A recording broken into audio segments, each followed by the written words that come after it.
Super Brawl Saturday? I don't know!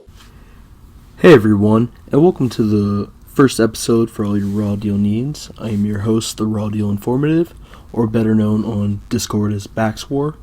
And today I just wanted to get into a kind of a deep dive of the game and maybe help you better understand some of the virtual cards, as well as cards I personally think are a must pack in today's game. I'm also going to be going over some cards that I find as situational depending on the kind of build that you're working on. So yeah, let's go ahead and get right into it. Here today I'm going to be using the Octagon deck builder program. Octagon is pretty much a tabletop simulator that you can play online with people within the community. It's also, even if you don't play online, it's a really good tool to have when you're going on to building your decks maybe in real life. You can basically search out any card that you want, or say if you want to see what all chain cards are in the game, you can go to the trait tab and type in chain and it'll pull up every single chain card from the game. You can also look up cards that interact with chain by going over to card text and typing in chain, and it'll bring up all the cards that they'll either interact or not interact with chain. And yeah, overall it's just a really good program. I know I used it when I was building my decks when I played in person and at tournaments, and now it's pretty much, now that I've moved and everything, we are strictly playing online now. So I'm going to be going over cards that are a must pack in today's game, at least for me. Some people might find their builds being different, and that's completely fine. Not everybody's is going to be the same. So we'll start off here with the backstage area. And the backstage area, we're going to start off with the Shenanigan cards. Now when I started, there was only 5 Shenanigan cards. As of this recording, there's 8 of them. 9 if you want to count tag team shenanigans, which I'm not really going to go over because it's very rarely played unless you're playing a tag team deck that can pack tag cards. And I understand for some beginners that this might be a little bit, this might be something that looks intimidating on the surface, because there's 8 cards in the backstage area, compared to when we were playing in Classic. There was usually maybe like 3, 4, maybe even 5, depending on if the superstar you're playing had one. And believe me, there's also a ton of other backstage cards, but again, some of them are situational, so I'm not going to go over all of them. But I will go over these Shenanigan cards. Basically, these cards help kind of curve the game into a better playing environment. So you got cards here, and like, for example, enough shenanigans, it'll blink cards like It's All About the Game, calling you out, the Inferno Match Stipulation, Yo Kill the Beat.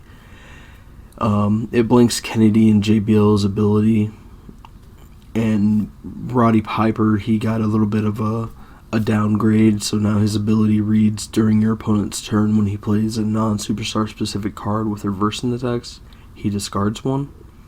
So what it does is really help curve the game into a better, it gets you away from those superstars who were like really broken toward the end of the game into a little bit of a more, I guess, more controlled environment. So we'll go over some more of the other Shenanigan cards. There's cards that, like, for example, people can't play more than 3 copies of Michelle McCool. Backfire is now permanent, because I know, like, really there toward the end of the game, Backfire was a really strong action. Even if you weren't a heat deck, packing Backfires was just killer in any deck, especially when your opponent was playing somebody who drew a lot or had a deck full of reversals. It was just a really powerful card back in the day. And then Yeah, so like I said, all these cards here, they are cards that will help curve the game into a better play style. I suggest going through each and every one, reading them, seeing what they do, and getting a better understanding of how the game has changed since Classic. So those are the Shenanigan cards. There are some that also deal with like changing some of the traits. For example, like the newest, I think it's the newest one. Let me check. Which one is it? I don't remember specific. Oh yeah. Really, that's enough shenanigans. I think this one's the updated one.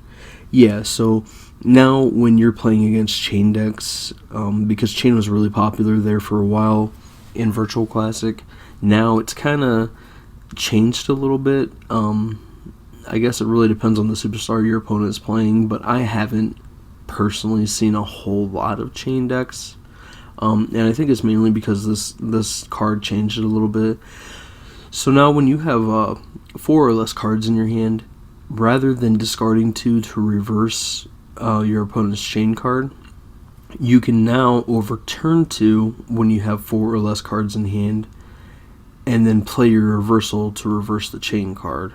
So like I've been going over, these cards help curve the game into a better playing environment, and I would suggest going through all of them and throwing them in your deck, packing them. If you intend on playing Virtual Classic, these cards will just end up being there. Like after a while, you don't even realize you're playing them, and you really don't have to read through them, or because usually people who play Virtual Classic, they have the understanding that okay, yeah, these cards don't work in the game, or these superstars are different.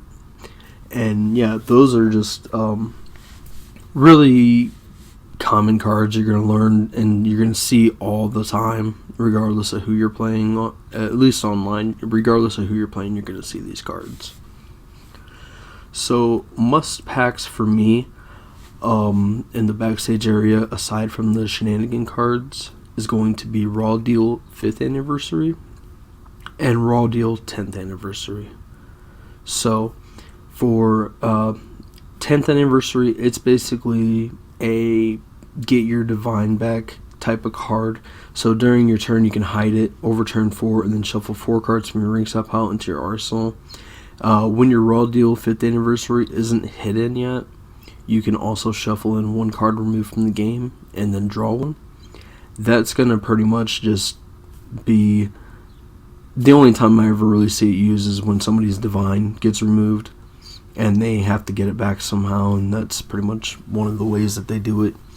So Divine Intervention is still a powerful card in the game. It's probably the main staple for your deck in the game. And then I pack Raw Deal 5th. I want to say I probably rarely use it, but I pack it just for that additional effect of getting back Divine and drawing a card.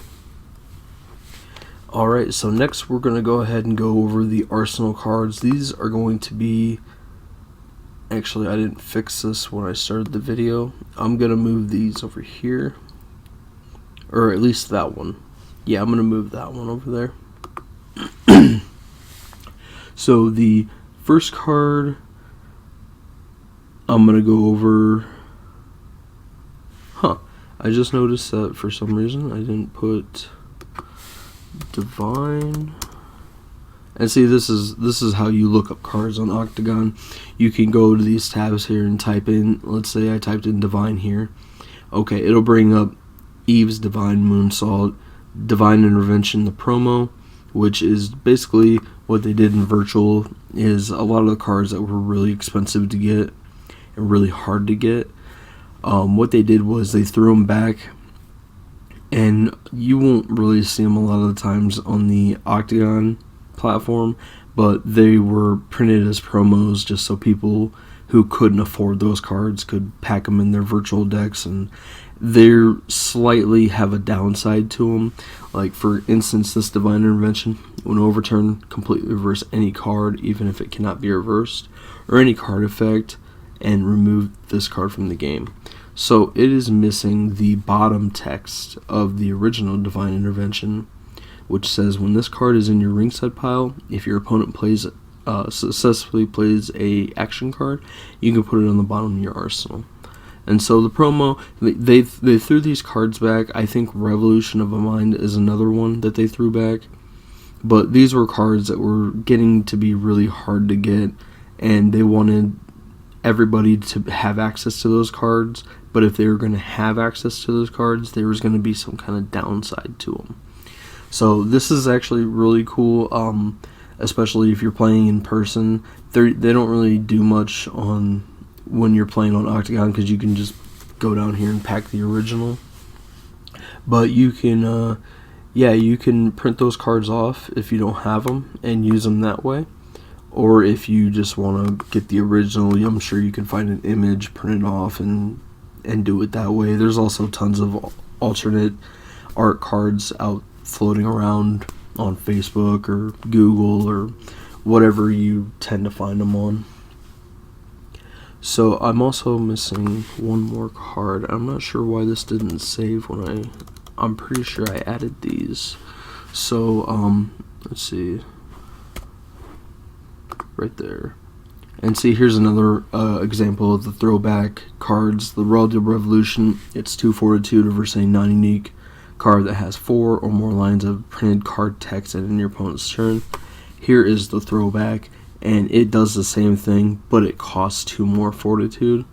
So it's just little things like that are changed in the game, but to benefit players who couldn't afford those cards. So we're going to go ahead and go with the original, put it in here, and I want to make sure I have everything before I go over this. Okay, so the first card I'm going to go over, if you played Classic, I'm sure you've seen it. This is the staple. This is one of the main staples in the game. You're going to want Divine Intervention in your deck. Hands down, one of the best reversals in the game. Probably, I shouldn't say that. Probably not like the greatest reversal in the game, but it's one of the cards you're always going to want to have in your deck just in case. So I'm sure everybody packs this unless you're playing somebody who can't, and it's just one of the key cards you're going to want. Next is Carlito Says That's Not Cool. This card ignores any reversal restriction from the reverse card. Reverse any non-unique maneuver with printed reversal restriction. Draw 2 cards, and your opponent discards 2 random cards. Now in Virtual, you are going to see, at least on Octagon, you're going to see a lot of people who will tend to play repeated reversal restriction maneuvers. And it does get frustrating and it gets annoying. And I'm going to be the first to admit that sometimes when I see people build a deck like that, I just assume that, that they're one-dimensional and not going to be able to really work on, a strategy. But yeah, there's a lot of reversal restricted cards in the game. Even if your opponent's not heavy on them, there are some other cards out there that'll be probably packed in their deck, like German Suplex is a good example. This card also hits chain maneuvers, which is another good thing. However, keep in mind the trait, you still have to discard 2 cards to play it, but it's because it's coming from the trait and not the reversal restriction. So when you play Carlito Says That's Not Cool, you're still going to discard the 2, but it will hit a chain card. Or I'm sorry, a non-unique chain maneuver, as long as it's a printed chain maneuver. And also the draw 2 and your opponent discards 2 random cards. Getting rid of random cards from hand, I'll admit, like, getting rid of cards from hand to start with is bad, but getting rid of 2 random cards is huge in Virtual. It's the most disruptive way to play. If you have a superstar, or if you have cards that'll randomly continue to mess with your opponent's hand, it's really going to screw up their strategy. And Carlito, late game, say your opponent has 4 cards in hand, he's really counting on 2 of those, and maybe 2 of them he doesn't need. Well, now he's going to have to discard 2 random, and he's going to lose those cards that he probably needs. So yeah, it's a good reversal. When it's overturned, it also stops any card with momentum. Nobody plays all access. Nobody cares about all access anymore. So that's something you don't have to worry about. You don't have to worry about having to stop revolution cards in the game. Most people just tend to stick to Virtual Classic.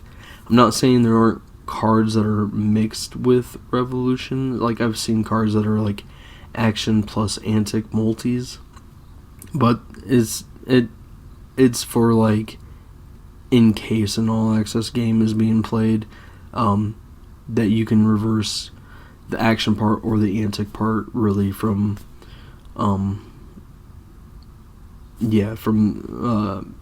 you can reverse them that way.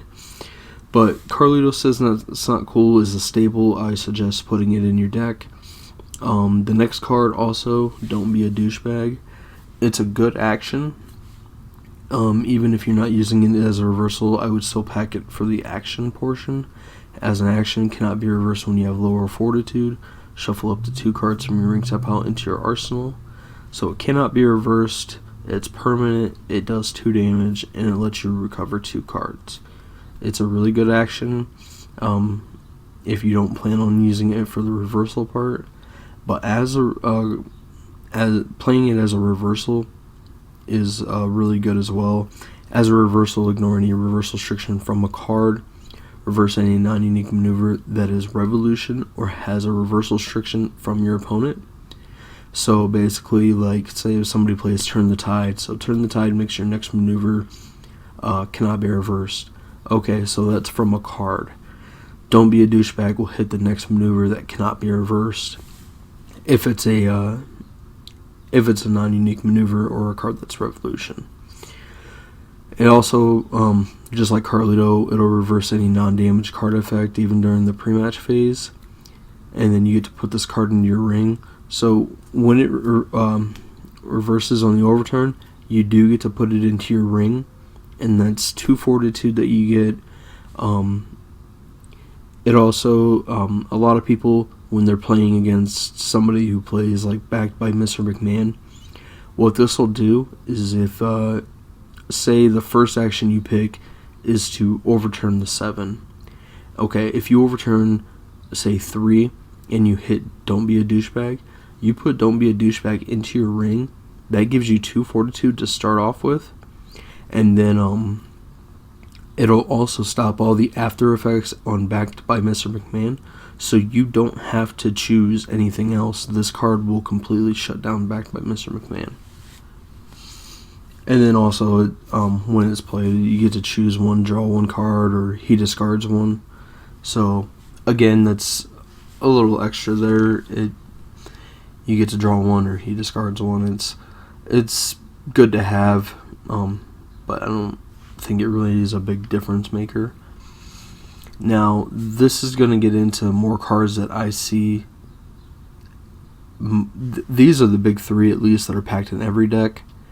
These next couple of cards are going to seem situational, but for me, they're a must. So, we'll start off with Back Throw. Back Throw is a really good maneuver and a really good reversal. I say this, and I will pack Back Throw in every deck because as a maneuver, it's -5 fortitude and +5 damage. And when you have at least 5 or lower fortitude, it can only be reversed from Backlash Deck or Arsenal. So there's not many cards that will stop this. The next couple Backlash cards I'm going to go over, like Your Reach Exceeds Your Grasp, I'll go over that, but that won't hit it. And it's rare that you will see cards, unless they're probably superstar specific, hit Back Throw, or unless your opponent has things like Outside Interference, or something similar to that. So Back Throw as a maneuver, Arsenal only, Backlash Deck only, 8 fortitude, 8 damage, 3 fortitude when it's in your ring.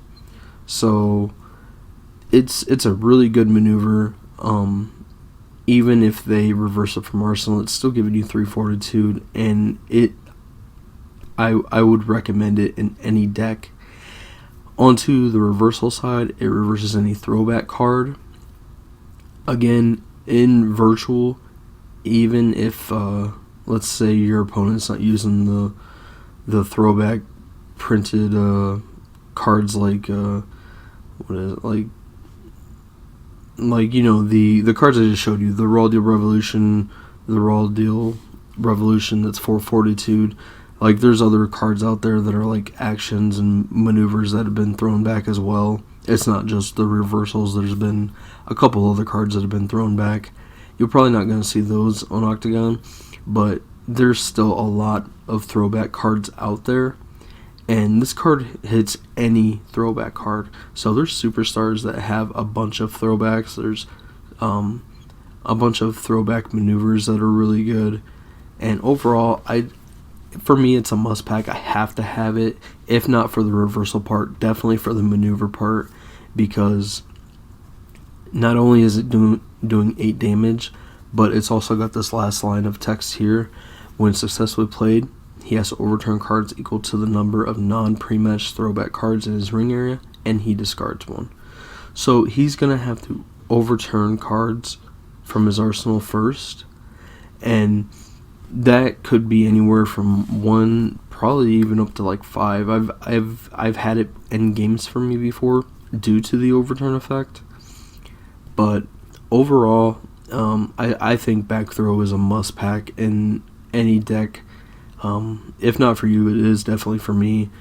I just think it's a really good maneuver, and it's just overall a really good hybrid card to have.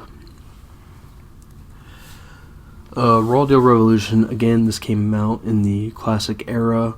As you start to pick up Virtual, you'll see that a lot more decks that are played, now that they've had support for them, there's Technical and Dynamic. All those cards have a bunch of text on them.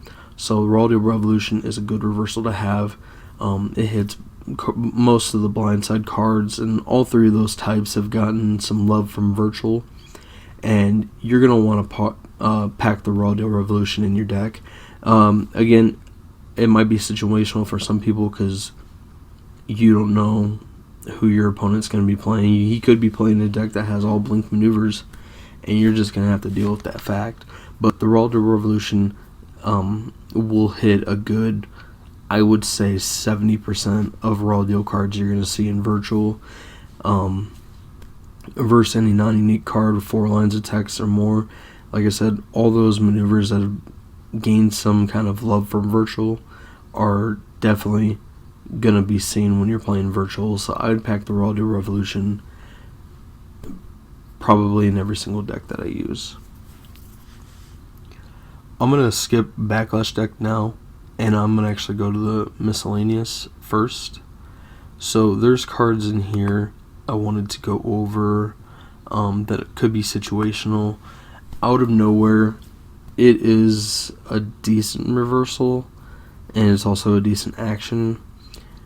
I don't really play around with it much, as I probably should. As an action, Arsenal, ringside, remove from game, search, 1 trademark finisher. When your next card played this turn is a trademark finisher, it's Fortitude 0, ignore that can only be played after text. And when you have lower Fortitude, it reads can only be reversed from Arsenal until the end of turn. So it's a really powerful action, but getting to that 25 Fortitude, I'm not saying it's impossible in Virtual, but you do have a lot of games that go one-sided. But sometimes you have really good back and forth games, but getting to that 25 Fortitude is a big if. And for me, that's why I don't really care to pack it. As a reversal, it's kind of good. As a reversal, this card is Fortitude 0 when overturned, and you have 15 cards in your arsenal. 15 or less cards in your arsenal. It completely reverses any card or card effect, and you get to put this card in your ring. You may play this card as your first card on your next turn, as if it's from hand, and your opponent cannot respond to it. So, again, you get to put it in your ring, and you can technically play it, and then you can go search for your trademark finisher and attempt to hit it. You know, now that I'm reading it, I think it might be best to be a must pack. But again, for me, like, I'm just gonna sit on the fence of it. Like, I've packed it sometimes, but not all the time. So I'll let you be the judge of that, whether you want to pack it or not. I think it's a pretty decent card. I just don't always see it as the best card, I guess. Next card, Here Comes the Cavalry. Now, this card might seem like a must pack to everybody, and a lot of the times I do pack it. However, a lot of the times my decks are more aggressive, and I try to stay away from actions as much as I can. And so, like, for me, I think of it this way: if I take all the actions out of my deck, that's possibly creating at least 3 or 4, maybe even 5 dead cards in my opponent's deck that they're not going to be able to use. They're just a waste. That's something I've picked up over the years, is a lot of my decks have not been action heavy unless I'm specifically going action heavy. So this card, it's a multi-unique, cannot be packed when packing the tag team title belts or by a stable. When your opponent can pack the tag team titles, they have to discard 2 and overturn 2 cards, which is really good. If your opponent's can pack the tag team belts, it's a good burn 2, discard 2, and then the next effect, you get to shuffle up to 8 cards from your ring step out and draw up to 2 cards. And when your ability has Enforcer in the text, you can also choose a new Enforcer. So this card is seen packed in many decks. From everybody on Octagon, I'm sure they pack this a good 90% of the time, if not 100% of the time. It's a great recovery card. It is unique. It is multi, so it is a little easy to hit. But overall, I think it's a great card to consider packing, at least in 90% of your decks. And at the cost of 10 fortitude, I'm sure by the time you actually need this card, you're probably gonna succeed to have the 10 fortitude for it. Now, these next couple cards are only in here as situational, because it really depends on what trait you're going with. So the first 2 we're going to look at: Shocking Interference, probably the best heal hybrid card in the game. As an action, your opponent discards 6 cards, so that is vicious. I've gotten to the point of, like, my opponent, maybe I burned out a lot of their action reversals, and when I play it, even if I'm not action heavy, I know I said for Here Comes the Cavalry I don't pack it really because I'm more aggressive. Shocking Interference I pack all the time, because as an action, if it does hit, your opponent's discarding 6 cards. Sometimes if I hit this late game, it's almost guaranteed that my opponent is going to drop those 6 cards. A lot of the times that I've played it late game, I have successfully played it as an action, and I've destroyed my opponent's hand. The other good side to it, the reversal side. Reverse any non-unique, non-superstar specific card. So basically hits any non-unique action that isn't superstar specific. He overturns cards until he overturns 2 reversal cards. Again, as a reversal late game, if your opponent is running low on arsenal cards, it is a really good reversal to have in your hand. And I think I just said it reverses any non-unique action. It actually reverses any non-unique card that isn't superstar specific. So again, it'll hit non-unique maneuvers, pretty much any non-unique maneuver in the game. And for 12 fortitude, it's not bad. You can also bring that down a little bit if you run the NWO Allegiance and no DQ match, you can essentially... Oh, shoot. Actually, it's RMS, so never mind. Ignore that. Sorry. So, yeah, like, it's a really good card. I would pack it in all my heel decks. They did recently make mixed cards. There's, like, heel and fan favorite cards now, and face and cheater cards now. I really don't see the importance of those right now, because I don't feel like those cards are worth losing this one.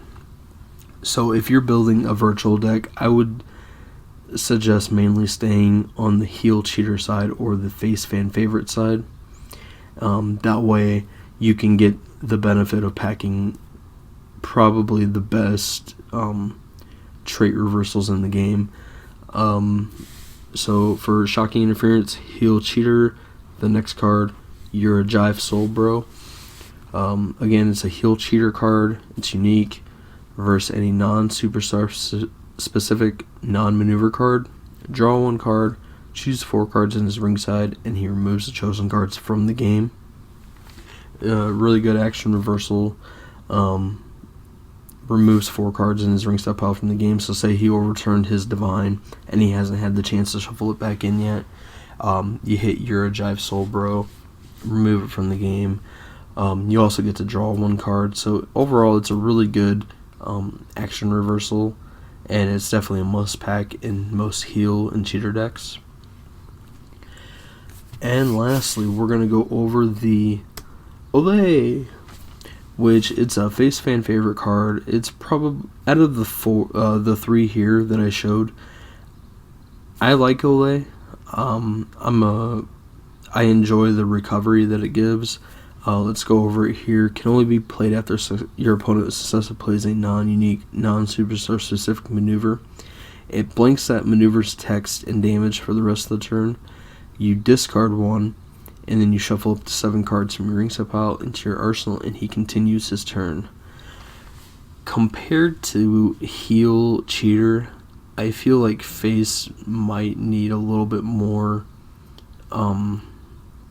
in regards to the heel reversals, because if you think about it, heel, you have essentially a lot of great reversals on your side. So you have outside interference, you have shocking interference, you have your Jive Soul Bro.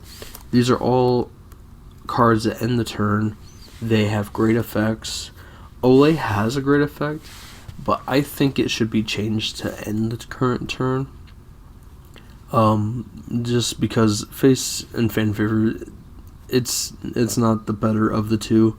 A lot of the times, most people will go heel just so they can have the unscrupulous outside interference, shocking interference, your Jive Soul.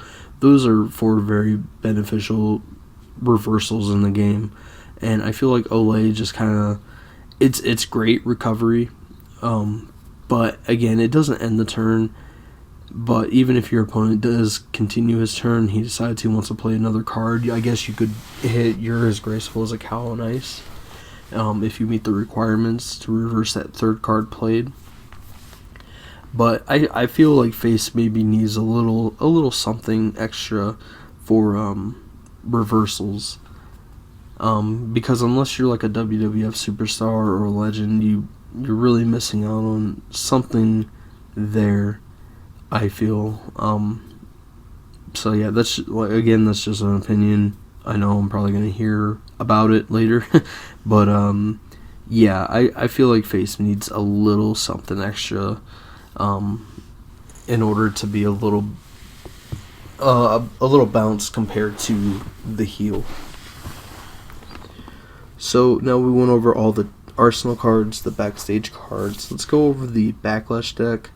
I'm not going to go over the main staples of when I'm building a deck. I'm just going to go over the 2 virtual ones that I think are kind of worthy of being mentioned here. Most people know to pack King Interferes if they're raw, or if, like I said, to heel outside interference, unscrupulous. All those are situational.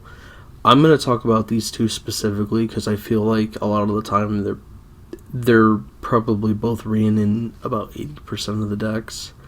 And it's also going to help battle against, like I said, those decks that play printed reversal restrictions nearly all the time. It's going to benefit you a little bit to at least keep these in mind to pack them. The first card is, this is going to be an old school brawl. Can only be played when your opponent plays a maneuver with a reversal restriction from his card that is not the first maneuver with a reversal restriction from his card this turn. Blank that maneuver's text and damage. He discards 2 random cards. Again, that's 2 random cards. That could be 2 cards that he's absolutely counting on, and now they're gone, and end his turn. When this card is in your ring area and he plays a non-superstar specific maneuver with a reversal restriction from his card that is not the first maneuver played this turn with a reversal restriction from his card, he overturns 2 cards. So now if he's going to spam you with can only be reversed maneuvers or cannot be reversed maneuvers, he's now going to have to overturn 2 anytime he plays more than one of those. So he can't continuously spam you unless he's paying the cost of overturning 2. On top of that, it does 2 damage, so it's not a bad card to consider packing in almost every virtual deck. You don't have to. I wouldn't tell you to pack this all the time, but I would recommend considering it all the time when you're building a deck. And finally, your reach exceeds your grasp. Versus any non-superstar specific card with printed fortitude greater than your opponent's fortitude rating, or any multi-volley maneuver, he puts the reverse card into his hand. So in virtual, there's cards that'll reduce fortitude on some cards. Say like dynamically inclined, it makes your maneuvers with dynamic, I think it's -3 fortitude and +2 damage. So if he plays, let me look it up here, I believe it's dynamic hook. Let's see.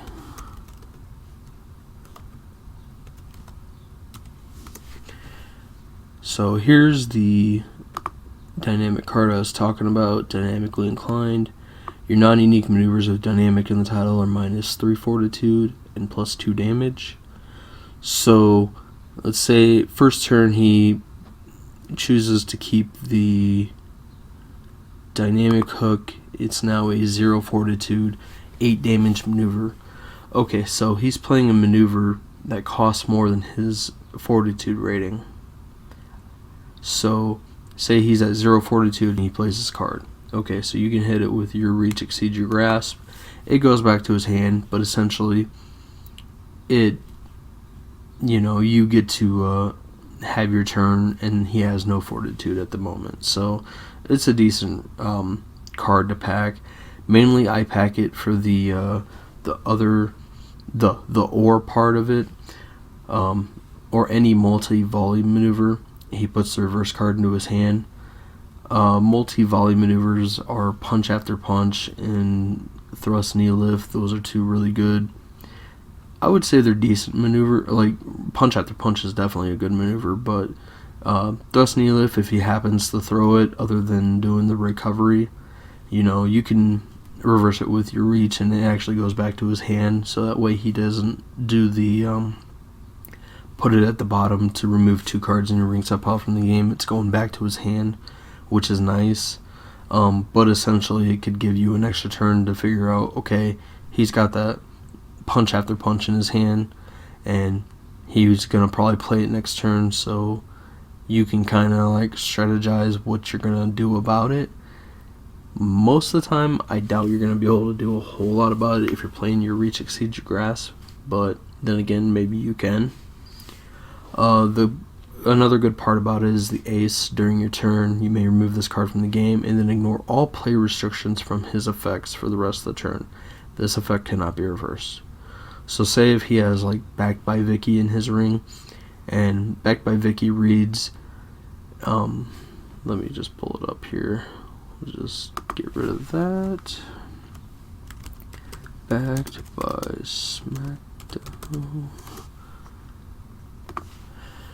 Okay, so your opponent cannot play non-superstar specific, non-damage zero reversals, except manager interferes or overshot your mark, to your first non-superstar specific smackdown, non-fortitude zero maneuver each turn. So your reach exceeds your grasp could ignore that play restriction and allow you to play, say if he plays diving bulldog, it's a 3 fortitude 7 damage high risk. His Backed by Vicky says that it cannot be reversed by non-damage zero reversals. Well, now you use the ace on your reach exceeds your grasp, and you can hit him with the elbow to the face, which will give you the 2 fortitude, and it'll also hit that maneuver. So it's a decent ace, and can really help you out in the long run. Again, I would say probably 80%, if not 90% of the decks that you'll see probably pack your reach exceed your grasp, but I could also see where it might get cut as well. But yeah, so technically those are the cards I feel are important to the game, at least when building a deck. I would suggest, at least if you're not going to pack the ones that I suggested as a situational, I would recommend you still pack the big three, which is Carlito Says, Divine, and Don't Be a Douchebag. I would absolutely pack those three in every single deck. Now, I did want to go back to the backstage area. I know I didn't go over signing appearances and signatures, and the reason being is I don't play them because I don't want anything to benefit my opponent in any way. So, like the signing appearance, it lets you put one card from your hand at the bottom and draw one. Okay, maybe he has Divine in his hand. I don't want him to put that at the bottom and then draw a card. I don't want him to benefit in any way from those. And then there's also, I think, an autograph session that gives him a +1 hand size and lets him recover one from ringside. Again, I don't want him doing that, and most of the time, if you're playing on Octagon, your opponent's going to play that, so they're going to benefit you, and you don't have to give them that benefit. Another reason why I don't pack them as much is because if I play somebody with a 3 superstar value, chances are they're going to play the backstage, I can't remember which autograph it is or what signature it is, but more than likely they're going to pack the -1 superstar value, and if they do, that puts me in underrated territory, and a lot of the times in my 3 superstar value superstar decks, I will pack underrated just in case, because if I get dropped down to 2, that's an extra 3 cards I get to draw, and I don't have to worry about them increasing my superstar value. They're just benefiting me more in a sense. So that's one of the reasons why I don't pack the signatures. It's 2 reasons, I guess. I don't want them to benefit in any way from them, and I also don't want I want them to benefit me as much as possible.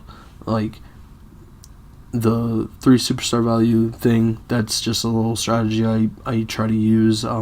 In most of my 3 superstar value decks, I will pack underrated just for that benefit. But yeah, I hope you guys enjoyed the video. That's gonna wrap it up here. If you have any suggestions or comments, leave them down below. In the future, what I'm gonna try and do is some of my deck reviews. I'm gonna pull up a deck of mine that I've built recently, and I'm going to go over it, how I built it, why I built it. I also might upload some videos where I'm building a deck just randomly, or maybe pick a superstar out. If you have anybody you want me to go over and better explain and show you a way to build that superstar, I will be more than happy to do what I can. I'm not the best deck builder, I'm not the best player, but I think as of lately I have gotten a little bit better, and I think I understand a lot more of the more complicated superstars, and So yeah, that's gonna wrap it up. I hope to see you guys in the next video. Thank you.